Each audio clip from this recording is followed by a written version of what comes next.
Greetings travelers, and welcome back to the Hollow. Sekiro is a game about skill, whether it's deflecting or the classified skills. But I don't really love the skill point system, so I just decided not to use it. And so now I have a question. Can you beat Sekiro without skills? We start in the well, sneak out towards Kuro, and Kuro gives us our sword and healing gourd and then sends us on our way. We went straight past the first mini-boss because there's no real reward for beating it, and then move forward to the first real boss, Genichiro. I'm going to talk more about Genichiro when we actually fight him for the real first time. But we put up a valiant effort and unfortunately die and get our arm cut off. Using this new arm, we make our way towards the first mini-boss. We wipe him out and get our first gourd seed and prayer bead. Here's where we encounter my least favorite boss, Chained Ogre. After about 10 minutes of attempts, I was not in that fucking sucks, bro. Because even if you dodge this, we defeat the ogre by first stabbing it in the back when it doesn't know we're there, so we just get rid of half the health bar, and then just attacking it and just strafing around it. And we failed the challenge. I said no skills. What I meant was no purchasing skills. There are some bosses that give out stuff like latent skills, or even some items that we need to pick up that give us skills. Those we are allowed to use. For example, the Miubu breathing or the Shinobi medicine. I can't really control some of those, but the ones I can control, I'm going to use because the game gave it to me. So I am technically allowed to use it. The only ones I am not allowed to use are those purchased through the skill points. With that taken care of, we run past the snake and find our first real boss, Gyobu. Now, Gyobu goes mainly the same as it normally does.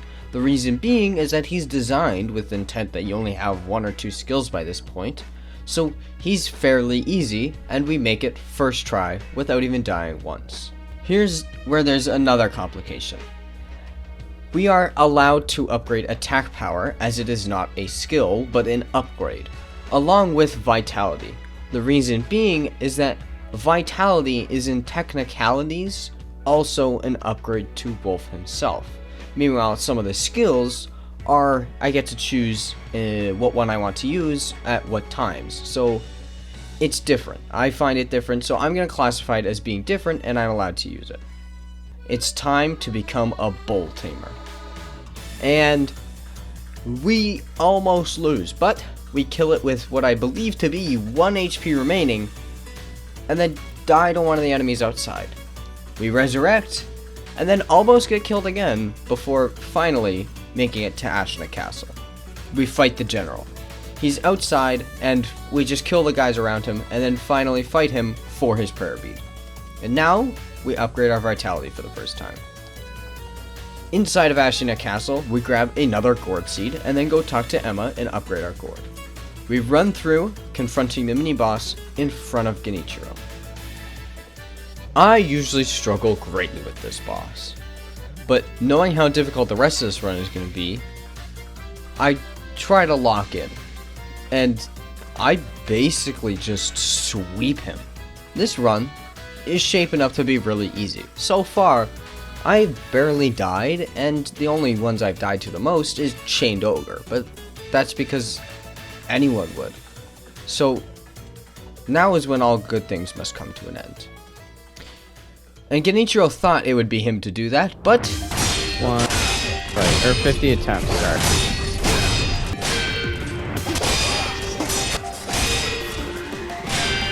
1, 2, 4, 6, and 2, 3. Oh, nice. Oh my. Oh, I can't.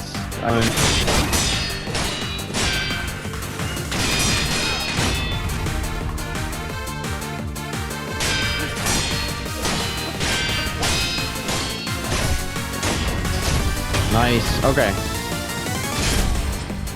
That's 1.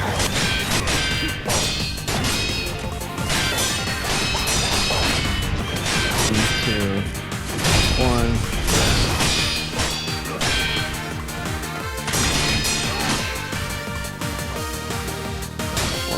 two. 1, 2. 1, 2, 3. Oh. One there. So much.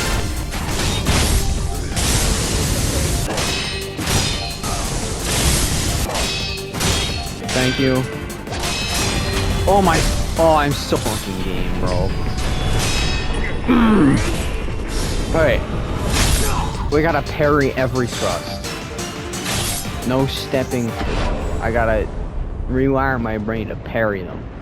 After Ichigo, we decide to head to the corrupted monk, as we wouldn't have to fight the guardian ape twice, and heading through the reservoir, we encounter the lone sword Shadow.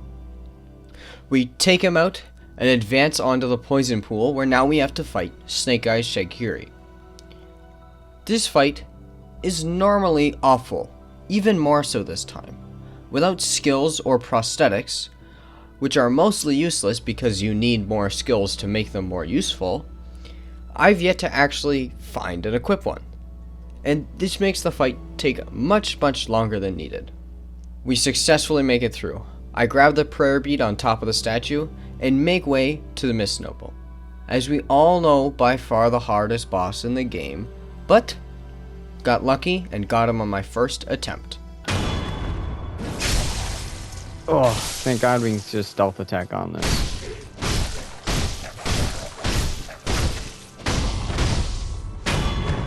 Traveling through the Miibu village, we now come face to face with this run's nightmare. Good thing we only have to do this boss once, right? After spending about an hour of attempts, we leave the monk to fester while we go and get more prepared. Killing Orin grants us another free skill and a prayer bead. We then go back to the Ashina reservoir before heading up to Senpou Temple. Killing the armored warrior on our first posture break. Please do it. Robert!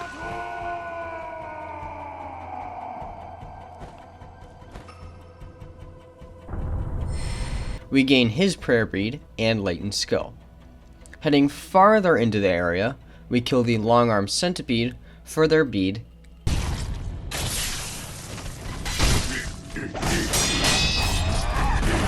One.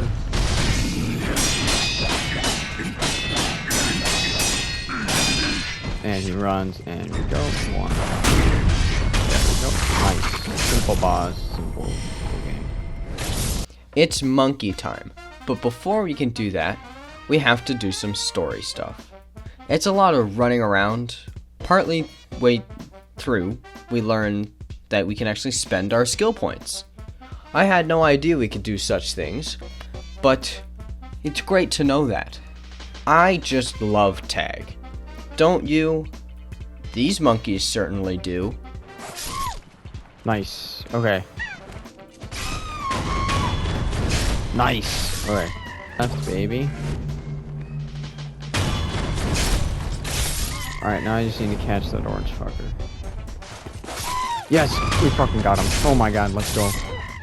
He fucked up and we got him. Oh, thank god. With those taken care of, I grab the Mortal Blade, and it comes with the main skill we're going to use for the run, Mortal Draw. With our new skill equipped, we head back to the monk, and after another hour of tries,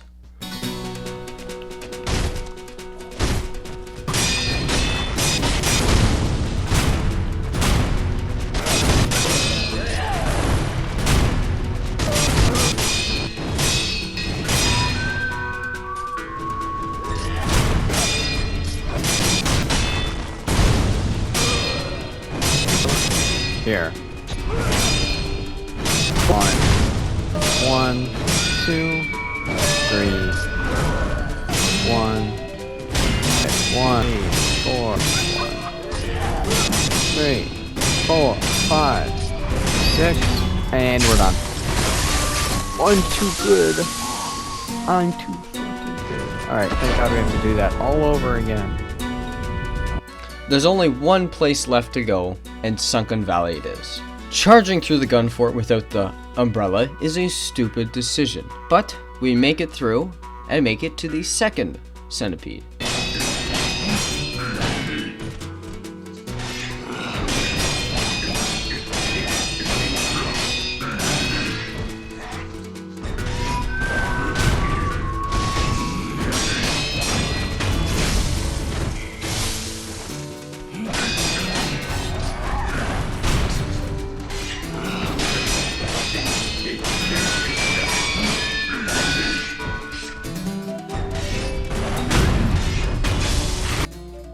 We kill this one just as easy as the first and grab its prayer bead with it as well.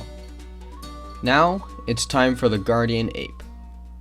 And here's where I'm starting to remember some things that you wouldn't remember are skills. One of them being mid-air deflections and weapon arts. I cannot use my weapon arts in the mid-air, which means that my mortal draw is still very good, but not nearly as good as it could be. And here is where we actually use some of the first of our prosthetic tools, mainly for, that's right, the super amount of damage you can get from deflecting all of his sword combos and then spearing him straight through his stump. After we get rid of the ape, Yes! Oh, thank God. I know I'm better at second phase is easy. Goodbye. we head back to Hirata Estate. The reason being is we're going for the true ending, so we need to clear this out for the first time, and in doing so, we have to kill Lady Butterfly. Lady Butterfly is a pretty simple boss. She's designed to be either the first, second, or third boss you fight, and so she has a very limited health pool, and is very easy and not designed for you to have very many skills at that time. So, our challenge is actually of no real threat to her. Now, it's time to head back up Ashina Castle for the second time, and face our father for the first time.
My favorite part of all the Souls games is the obscure quest orders you have to do in order to unlock the new endings.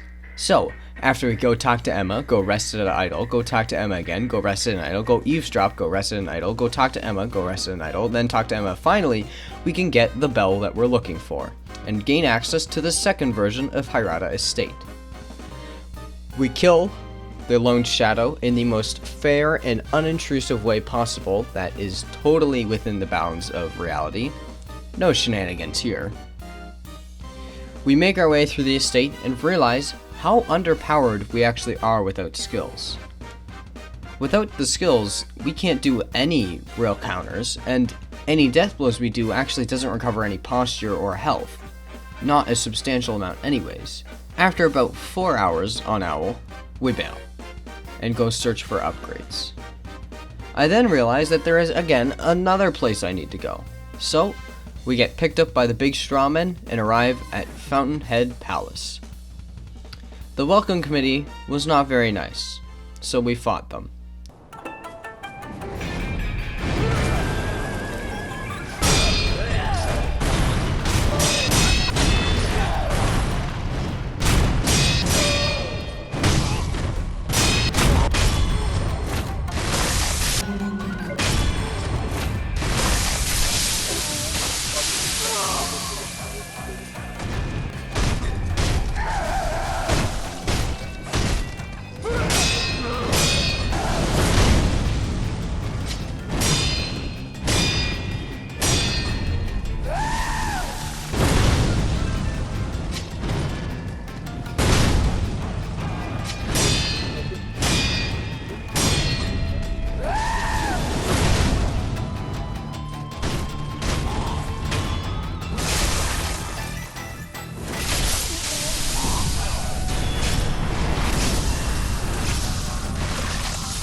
True Monk down, and we head into the palace, kill the lightning ball kicker, and then go gather some carp shards. Originally, these were going to be for the floating passage skill, because I thought that skill would help us more than the Mortal Blade for maybe Father and Ishin. But then I remembered something. A tale long forgotten about a mask. About a mask that could convert skill points into attack power. Assembling the pieces like the Megazord, we create the Mask of the Dragon and convert all of our skill points into attack power. Fully powered up and gone Super Saiyan, we run back up to the Divine Dragon and it goes down just like normal because increased health or attack power doesn't affect this boss at all. Boom. And now it's time for the final two bosses, Owl and Ishin. Owl is up first. Previously we struggled, but we're coming back with a vengeance.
Owl goes down on the first attempt, and now our focus shifts to the one more boss, Ishin the Sword Saint.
Sekiro.